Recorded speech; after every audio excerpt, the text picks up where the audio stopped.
오늘 우리 아마존 단기 선교 잘 다녀온 그 선교 잘 다녀서 감사드리고요. 그에 대한 선교 보고 예배를 드리는데 평소에 보던 사도행전을 잠시 멈추고 오늘 선교와 관련된 말씀을 함께 나누고 이 말씀을 보고 난 다음에 선교 보고를 하고 그리고 간증을 하는 이런 순서를 갖도록 하겠습니다.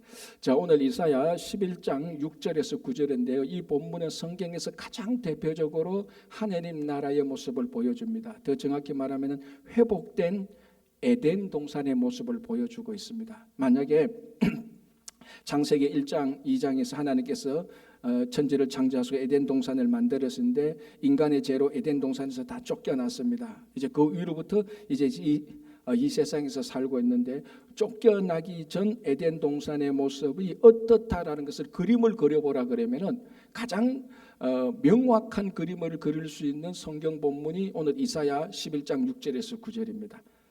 회복된 에덴 모습이죠. 이 회복된 에덴 모습의 상태를 우리는 뭐라고 말을 하는가 하면 이게 바로 샬롬입니다. 이게 샬롬입니다. 샬롬. 그러니까 샬롬은 에덴 동산에서 다시 에덴 동산으로 회복되는 것.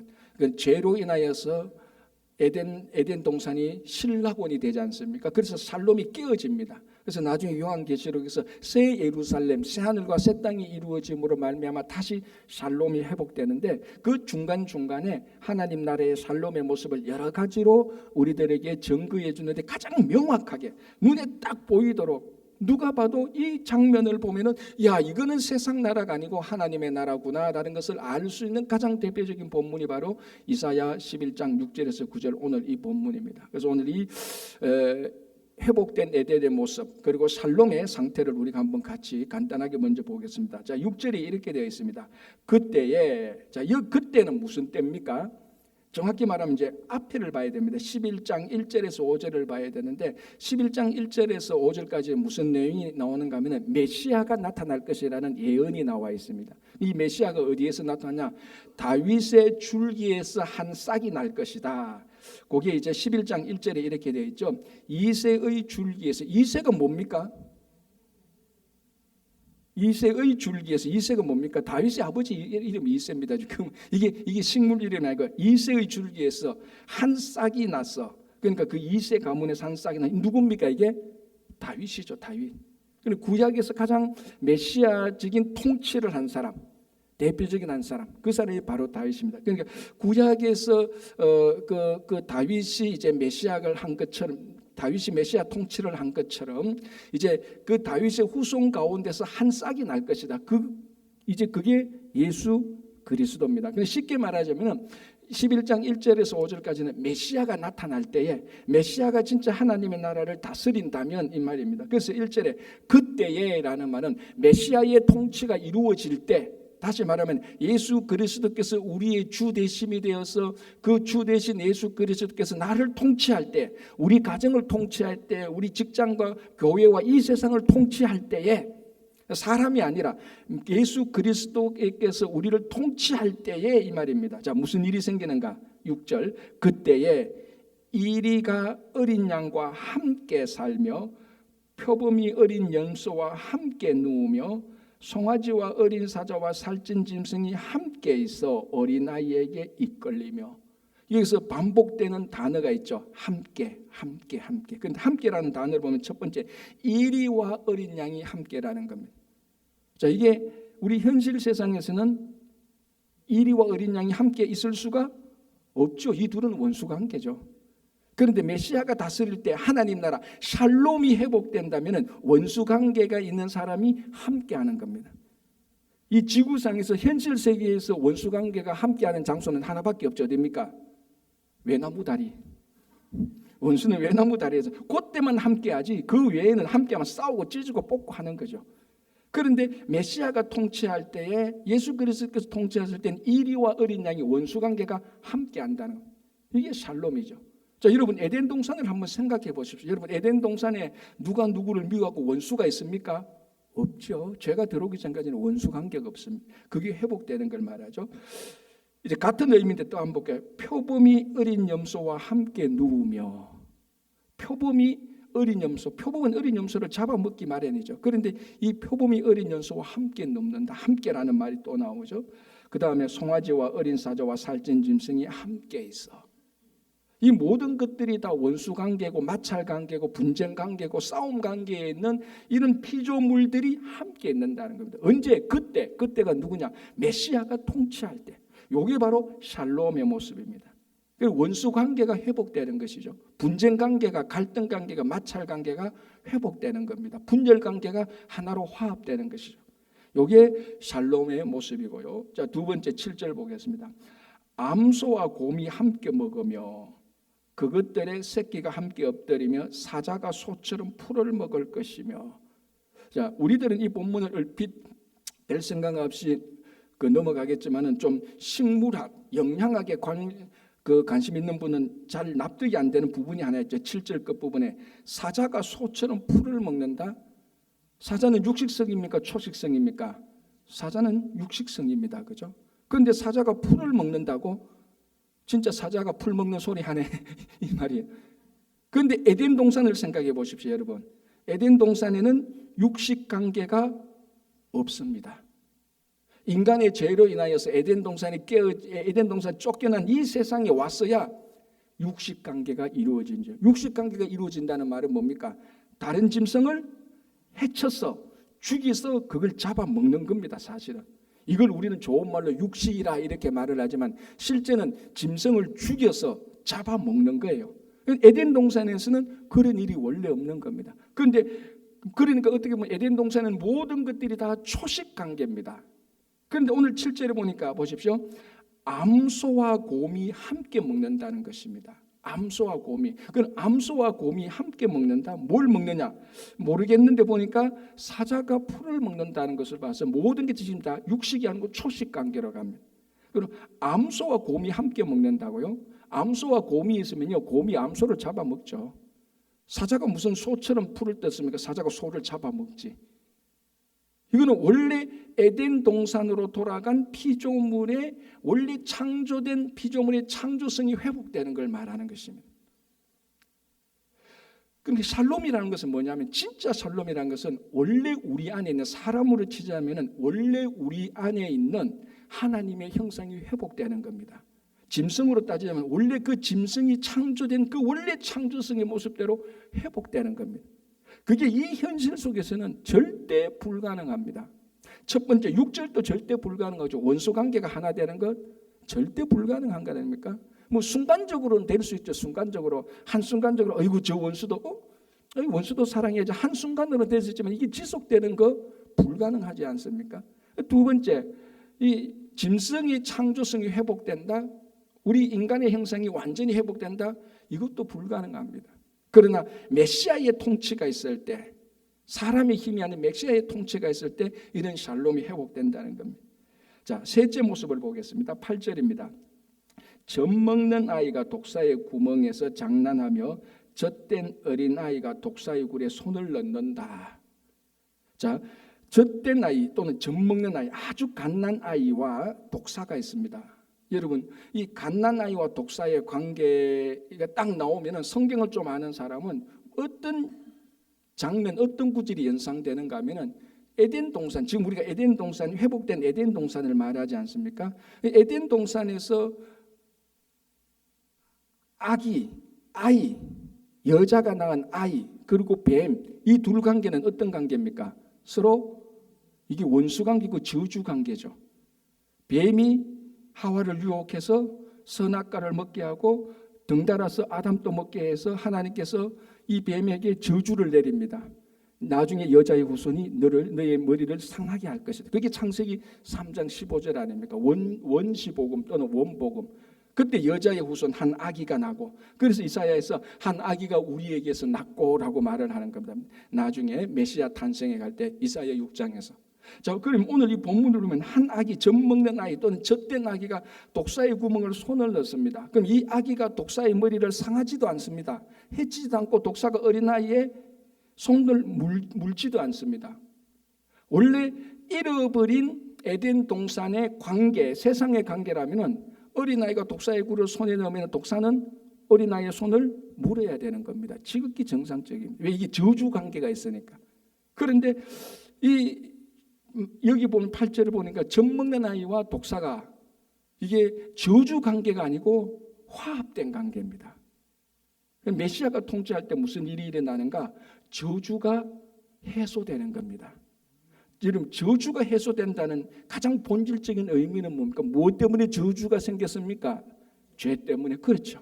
그렇다면 우리가 이 젖먹는 아이와 독사가 손을 넣고 해도 머리를 상하는 거나 발꿈치를 상하는 일이 없이 하나가 된다는 것은 저주가 이제 더 이상 발생하지 않고 저주가 끊어졌다는 것은 죄의 문제가 해결됐다는 것. 여러분, 샬롬이라는 것은, 평화라는 것은, 하나님의 평화라는 것은 가장 근본적으로 죄의 문제의 해결이 되지 않는 한 샬롬은 이루어지지 않습니다.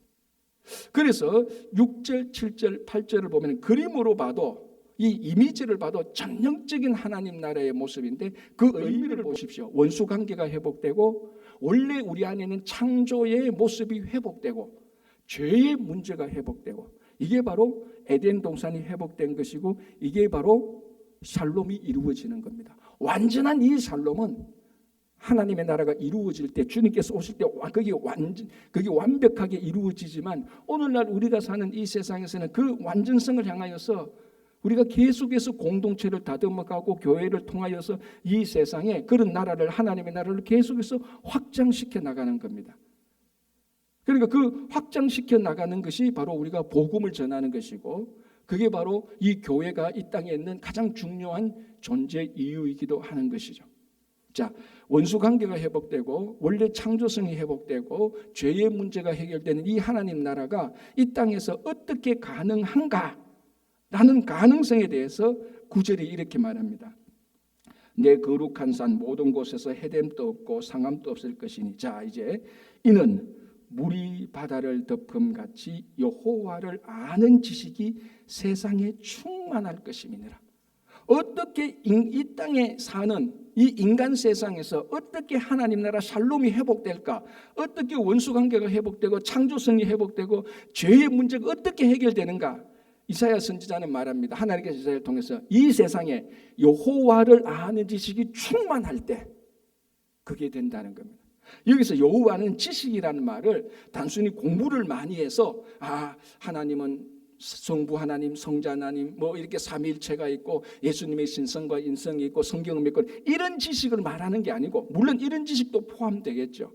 그러나 여기서 여호와를 아는 지식이라는 것은 여호와 하나님이 나의 하나님이라는 것을 경험하게 되고 그분을 진짜로 경배하게 되고 여호와를 기뻐하게 되는 참된 하나님의 자녀로 살아가는 삶 말합니다.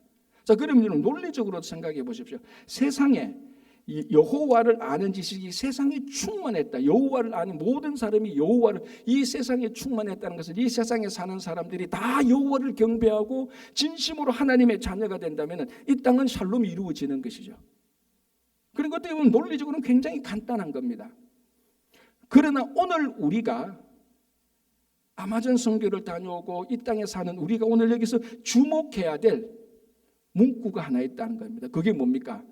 물이 바다를 덮음같이라는, 물이 바다를 덮음같이라는 사실은 오늘 이 본문에 보면 보조 수단입니다. 비유하는 수단입니다. 뭘 보조하는가?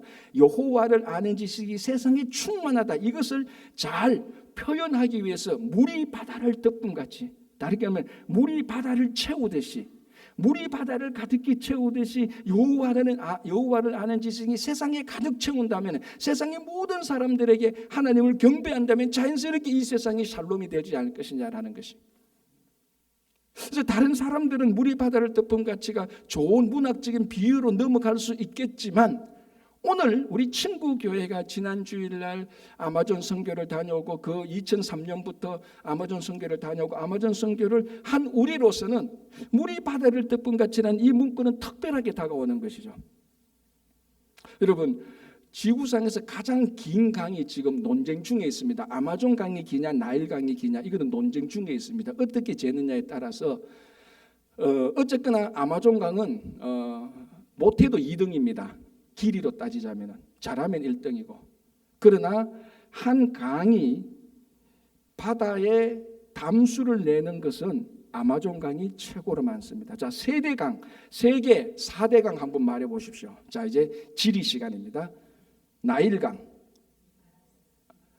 아니, 세계 4대강 문명이 아니고, 여러분 성경 공부를 하도 많이 해가지고 유프라테스 티그리스한테 좋은 현상입니다. 그거 지금 지리 공부입니다. 세계 4대강, 나일강, 아마존강, 미시시피 양쯔강, 4대강이죠, 그죠? 그리고 하나 더 포함되면 콩고강, 아프리카 콩고의 콩고강. 여기 4대강인데 유량으로 따지자면 바다에 유입되는 물로 따지자면은 나일강, 양쯔강 그리고 미시시피 강을 다 합쳐도 아마존강만큼 안 됩니다. 의심스러우면 지금이라도 구글 한번 검색해 보시면 됩니다. 아마존강은 지구상에서 바다로 내보내는 담수의 한 강이 20%를 차지합니다. 그러니까 나일, 미시시피 양쯔강을 다 합쳐도 나일강 하나가 바다로 내어주는 강물의 양이 안 된다는 겁니다. 자, 오늘 보십시오. 아마존강이. 자, 그럼 오늘 본문을 보십시오. 물이 바다를 덮음같이. 세번역은 뭐라고 말하는 거면 물이 바다를 채우듯이. 그럼 지구상에서 가장 많은 바다를 채우는 강은 아마존강입니다. 이게 뭐 다른 사람은 모르겠지만 우리는 아마존에 다녀온 사람들, 아마존에서 기도하는 사람들은 이 본문이 특별하게 나오는 거죠. 왜? 여호와를 아는 지식이 세상에 채워진다. 어떻게? 물이 바다를 채우는 것처럼. 자, 그러면 아마존은 지구상에 바다를 채우는 담수의 20%를 강 하나가 차지한다면 우리는 이 아마존 강을 두고 이 아마존 강이 바다를 채우는 강이다라고 충분히 말할 수 있는 거죠. 그러니까 오늘날 우리 상황에서 이 본문을 해석한다면 이렇게 번역할 수도 있는 거죠. 이는 아마존 강이 바다를 채우는 것처럼 여호와를 아는 지식이 세상에 충만하다라는 것. 자, 이제 우리가 하나 더 생각할 게 있습니다. 거기에는 아마존 강은 바다를 채우는데 아마존에 있는 현지인들은 여호와를 아는 지식으로 채워지지 않는다는 겁니다. 여기에 모순이 있고 여기에 복음을 전할 사명이 있는 거죠. 오늘 이 이사야 선지자가 하나님의 나라가 어떻게 이루어지냐, 샬롬이 어떻게 이루어지냐, 어떻게 원수관계가 회복되고 우리 안에 창조성이 회복되고 어떻게 죄의 문제가 해결되냐. 그는 여호와를 아는 지식이 세상에 다 충만할 때 그게 어떻게 되지? 물이 바다를 덮음같이. 그러면 아마존 강은 바다를 덮고 있는데 아마존에 살고 있는 사람은 여호와를 아는 지식으로 전혀 안 덮이고 있단 말이죠. 여기에 복음을 전할 필요성이 있는 것입니다. 아마존에 다녀온 사람들, 그리고 여러분들 검색하는 유튜브를 보면 아마존 강을 쭉 따라가면 많은 마을들이 있습니다. 그 수없이 많은 마을들 가운데 많은 사람들이 복음의 진리를 모르고 있고 복음의 진리를 알아도 많은 그 토속적인 이단들의 영향에 의해서 이미 너무 많이 물들어가 있습니다. 그러다면 오늘 우리가 하나님께서 우리 이 뉴욕에 있는 친구교회를 픽업하셔서 하나님의 특별한 섭리로 물이 바다를 덮는 아마존 강이 바다를 채우는데 아마존에 있는 사람은 전혀 여호와를 아는 지식으로 채워지지 않은 그 상황에서 하나님께서 우리를 통하여서 그 아마존에 사 있는 사람들에게 여호와를 아는 지식을 충만하게 하라는 사명을 우리들에게 주신 것입니다. 그래서 우리가 그런 생각을 하면서 앞으로도 우리들에게 주어진 사명을, 선교적인 사명을 우리가 할 수 있는 데까지 감당하고 교만하지 말고 이 사명에 대해서 우리가 자랑스럽게 교만하지 말고 이 사역을 하는 것을 기쁘게 감당하면 참 좋을 것 같습니다. 그래서 이제는 바로 이런 차원에서 우리가 지난 주간 8박 9일 동안 아마존 단기 선교 갔다 온 선교 보고를 제가 이어서 좀 하고요. 그리고 간증을 하는 그런 순서를 갖도록 하겠습니다.